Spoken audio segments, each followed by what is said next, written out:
let's move along to the next fight where we've got an Irishman, Ian Machado-Garry. He's spending his camp at Box, right? He was training with Charles Oliveira and the crew. So, he's going to go out there and attempt a Darce choke with 3 seconds left like he did against Neil Magny, huh? This freaking guy in the sub prop. But when you look, this is a fight with Geoff Neal that should be another fun fight. This is in the welterweight division. Sip of the old coffee. I hope you guys are enjoying. It is now 11:27 local time. So peace, love, and chicken grease to every one of you guys. If you're drinking the coffee, if you're drinking the water, cheers to you. Whatever's in your cup, it's all love. Costa versus Rockhold was at high elevation in Salt Lake City. Fair play. Fair play. I know a lot of people gassed out in Salt Lake City. That was a good night for me, though, so I like Salt Lake City. All right, here we go. We've got the 26-year-old Irishman, Ian Machado-Garry, taking on the 33-year-old Geoff Hands of Steel Neal. And this is another fun fight because on the Geoff Neal side, he's got powerful punching. He's got good head kicks of his own. But I think that what's held back Geoff Neal at times is that he doesn't have the most adaptability in his fights. We've seen at times guys have been able to adjust on him. And I had a big bet on Stephen Wonderboy Thompson.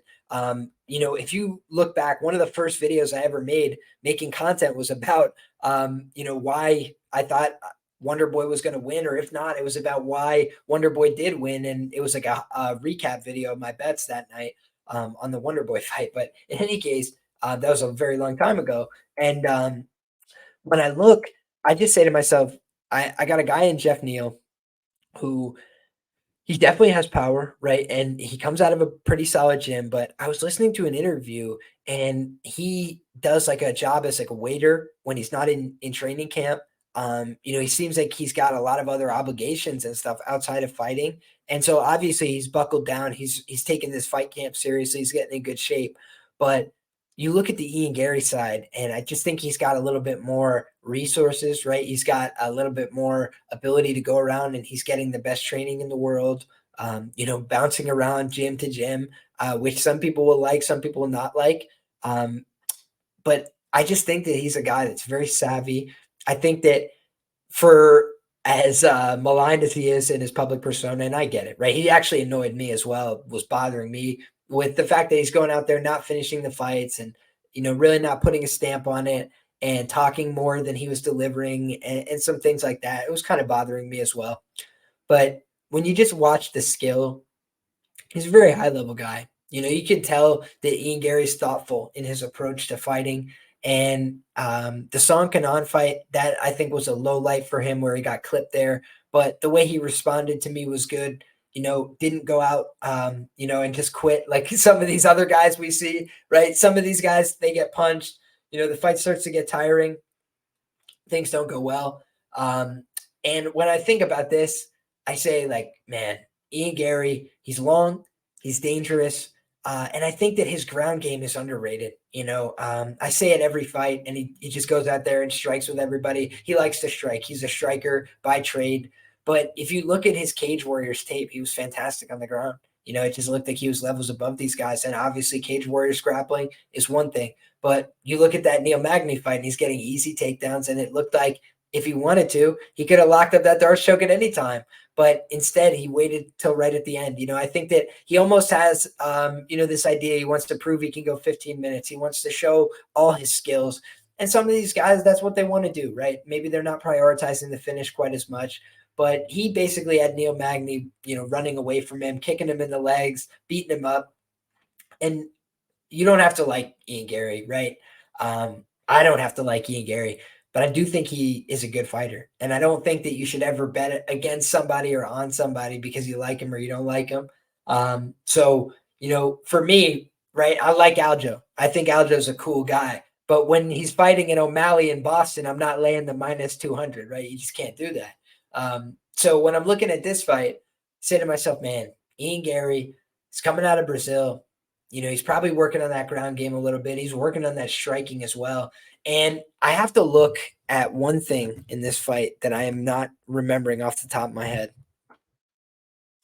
So Ian Gary fights out of orthodox stance. I want to go look at Ian Gary's record against southpaws. Let's see if we can find that.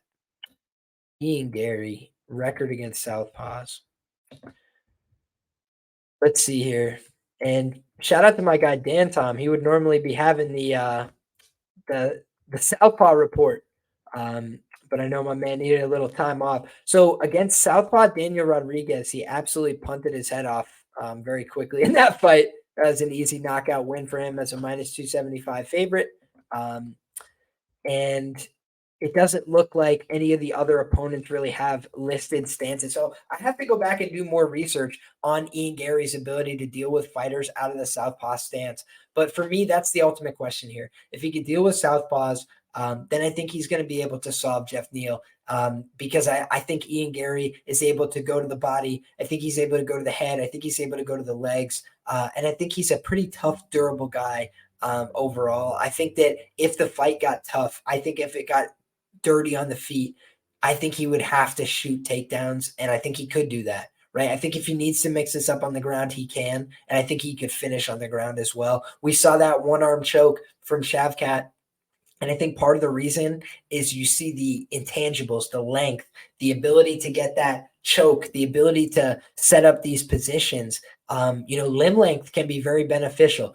The benefit of having short arms, guys, is that once you get that squeeze in, you could squeeze the hell out of somebody real easy. But to set up those chokes even easier, having that limb length just makes it so you can set them up from surprising angles. And that's what we noticed, in that fight. Geoff Neal, did he have the best reaction to Shavkat grabbing that one-arm rear naked choke? In my humble opinion, he did not.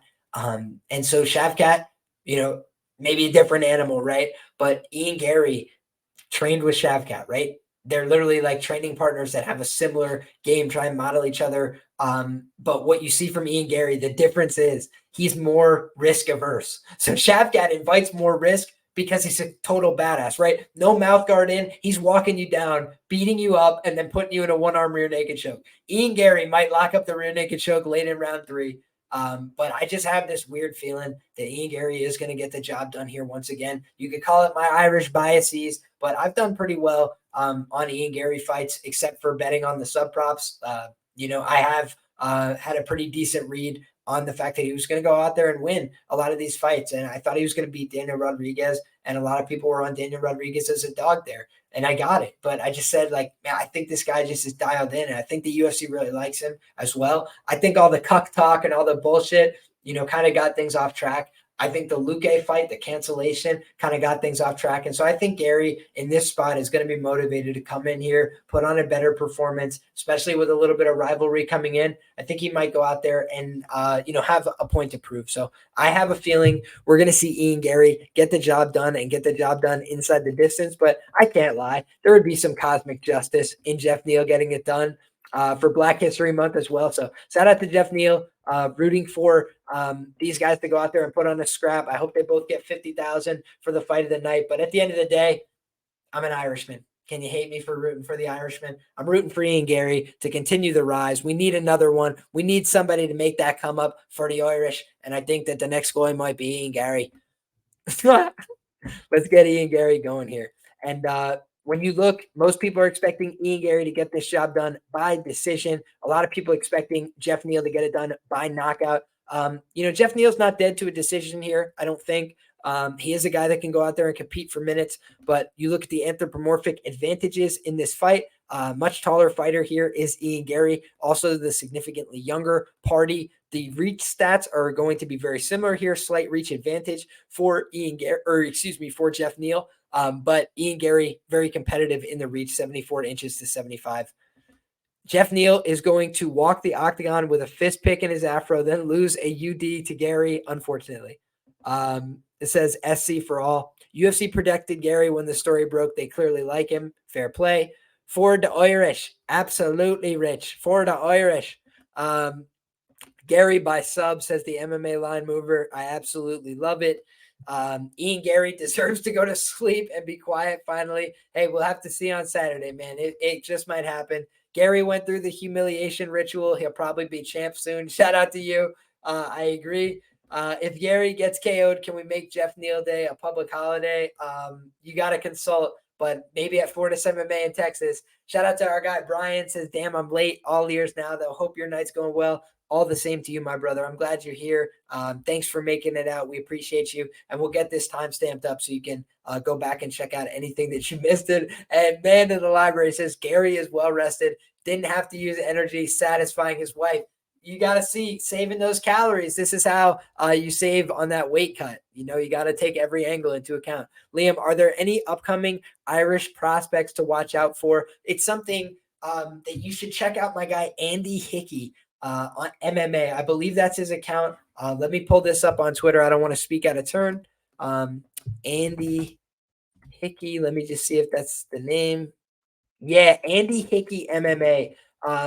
It says MMA stats and facts, Irish MMA fanatic. This guy is constantly tweeting about up and coming Irish talent. Probably the best resource that I am aware of for that kind of information. Also has a ton of great information just about the UFC in general. So check out his account on X if you don't already follow. Really good information. And I think that he would have some great Irish prospect for you. The one thing I would say is Don Kalin. I don't know exactly what his prospect status is. I don't know exactly how high he's going to go, but I like him. He's got that Irish energy, double middle fingers, went out there to scrap. So, I like the Don. And I want to see what he's got going on next just because he left an impression. And, he was being a little silly. He was out there giving the finger to the French crowd, but I like it. Don't back down, right? Stick to yourself, stick to your guns. And he went out there to get booed. He got booed, and he took it all the way to the bitter end. So that's the way it is.